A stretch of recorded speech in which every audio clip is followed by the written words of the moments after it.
The story you're about to hear is true, but strange.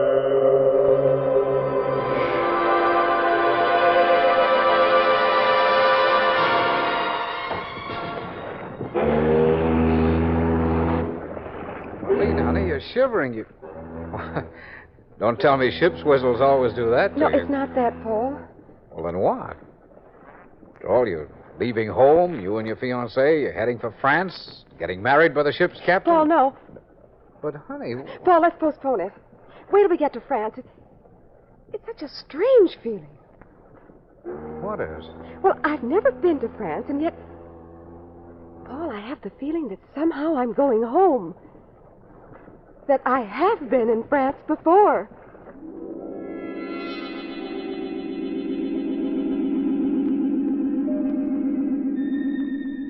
Strange. True stories of the supernatural. With your narrator, famous author, lecturer, and expert on strange and weird events, Walter Gibson. Thank you, Charles Woods. Marlene Channing had never in her life been to France. And yet, when she and her fiancé, Paul Wellman, got off the boat at Cherbourg, the feeling that she was once again on familiar ground was stronger than ever.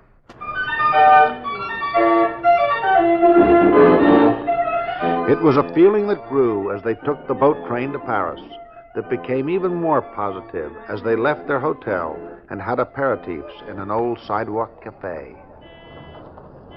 Hey, Marlene, honey, snap out of it. You got that faraway look in your eye again. Not far away, Paul. Just the opposite. Just the opposite. Well, Never mind, dear. Marlene, look at me. Now, Paul, I am looking at No, you. I mean, really. You know, you haven't really looked at me since... Well, since that boat whistle went off back in New York. Now, Paul, if you're going to talk about getting married... Well, what else? That's what we're going to do, isn't it? We're going to get married the first night out by the ship's captain, and then you get some peculiar idea, and here we are in Paris already and still not married. Don't you love me, honey? Paul, you know I do. Well, then what? Look, baby, in addition to all the obvious comments, this is expensive. Expensive? Well, sure. Separate staterooms, separate rooms at the hotel. Two can live as cheaply as one, Marlene, but not this way. Paul, I don't know what to say. Well, neither do I. It's just that It's as if I'm waiting for something. Wait. For what? Not something exactly. Someone. A man. Paul, it doesn't make sense. I seem to know him and respect him, but I don't love him. But I have to meet him. I have to meet him before we can get married.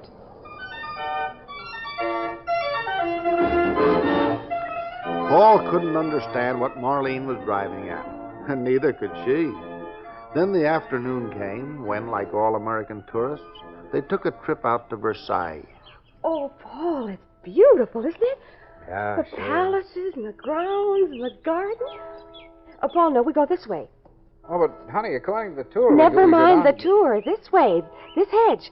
Oh, here's a little opening in the hedge. I'm going in.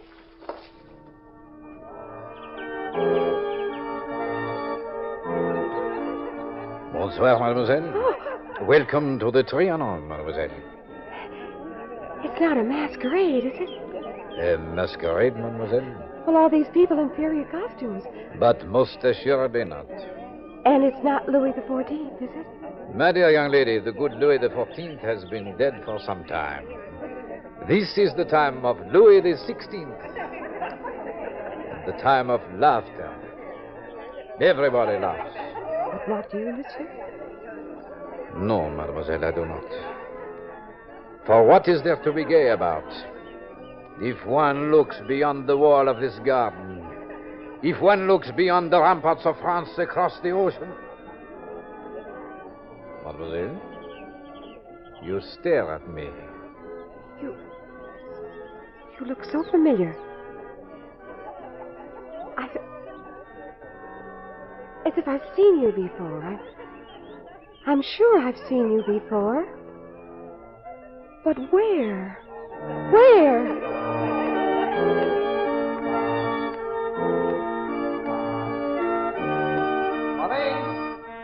Marlene!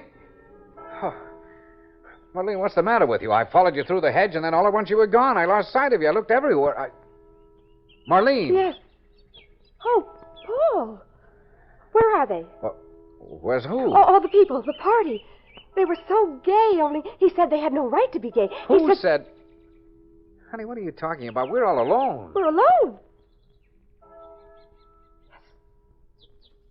Yes, we are.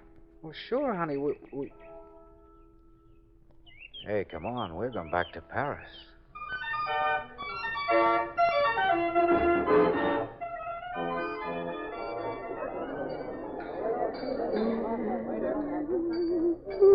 Come on, Anne. You're not drinking your cocktail. Marlene.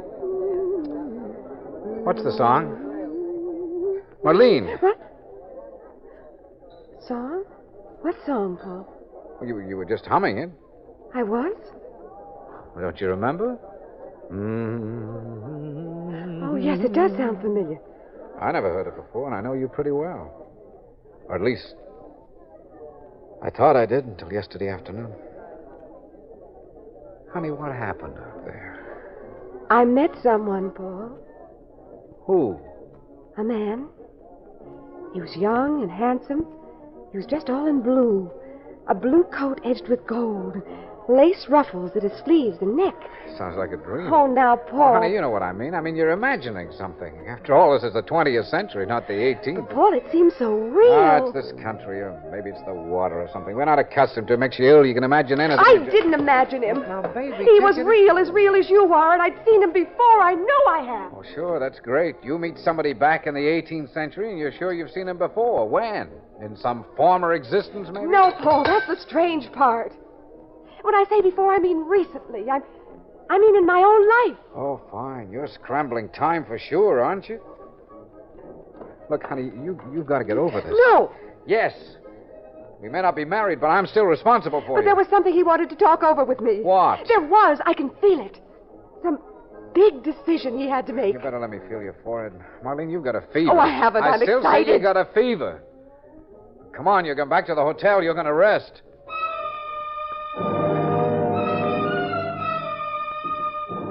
Marlene allowed herself to be led back to her hotel room. She made no protest when Paul insisted she rest while he went for the doctor. But half an hour later, when Paul returned... Marlene, I'm sorry it took so long. Marlene! Oh. She's gone. She's not here.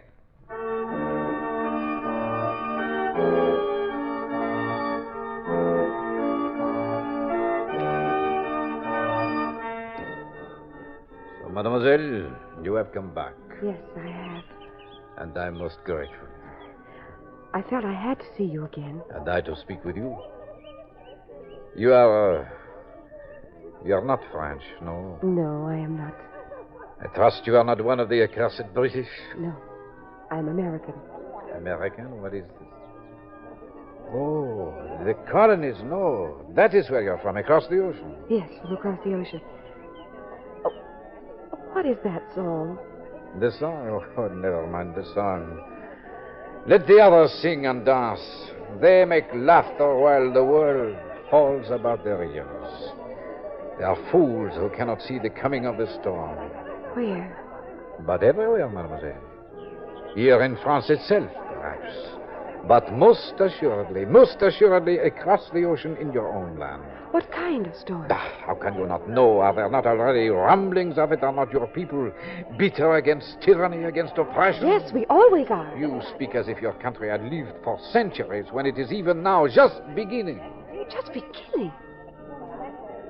Mademoiselle, a question. Why should I stay here to lead this empty life? Why should I not go to your country and fight for freedom?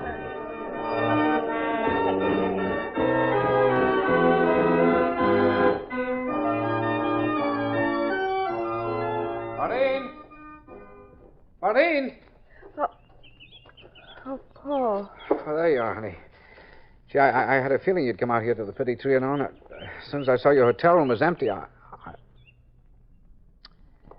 Well, did you Did you see this joker of yours again?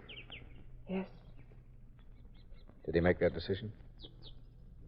Decision? Yes, I think he did.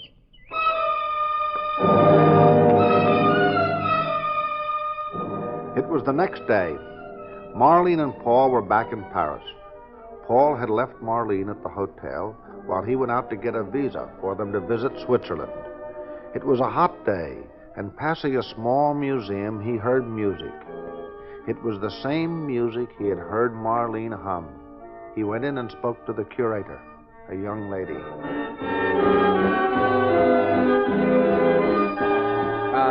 Pardon me. Oui, monsieur? That song they're playing, is that a new song? New?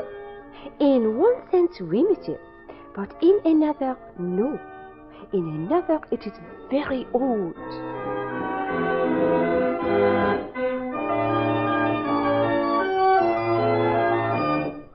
Paul listened while the curator talked, then went back to the hotel, taking with him a small picture.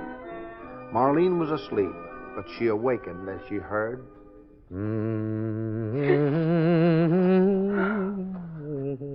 Oh, Paul. Hi, honey. I found out about your song. You did? I also picked up this picture. Look familiar? Paul, that's him. It's the man in the Petit Trianon. Who is he? The song is from 1775, Marlene. But it's just been found. Just been found. Yeah, it was forgotten for centuries until a copy of it came to light just a week ago. But, Paul, I heard it. Yeah. I guess, honey, that you must have gone back in time. You went back to 1775 and heard it. And maybe you even helped influence the guy in this picture. Influence him? To do what he did. You see, Marlene, that was his favorite song. And you're right, he looked familiar. We've seen his picture in history books. Whose picture? The Marquis de Lafayette.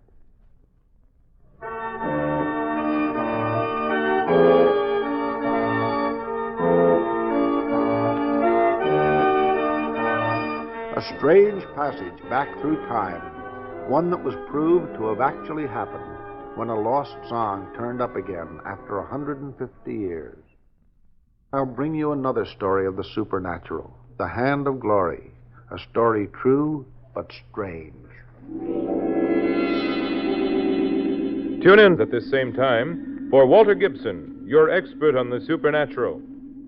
Stories of ghosts, of spirits, werewolves, and voodoo.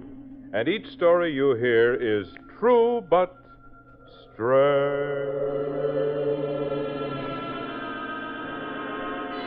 Strange with Walter Gibson as your expert was directed by Bill Marshall. In the cast were Ann Petoniak and Ian Martin. This is Charles Wood speaking. Strange came to you from New York.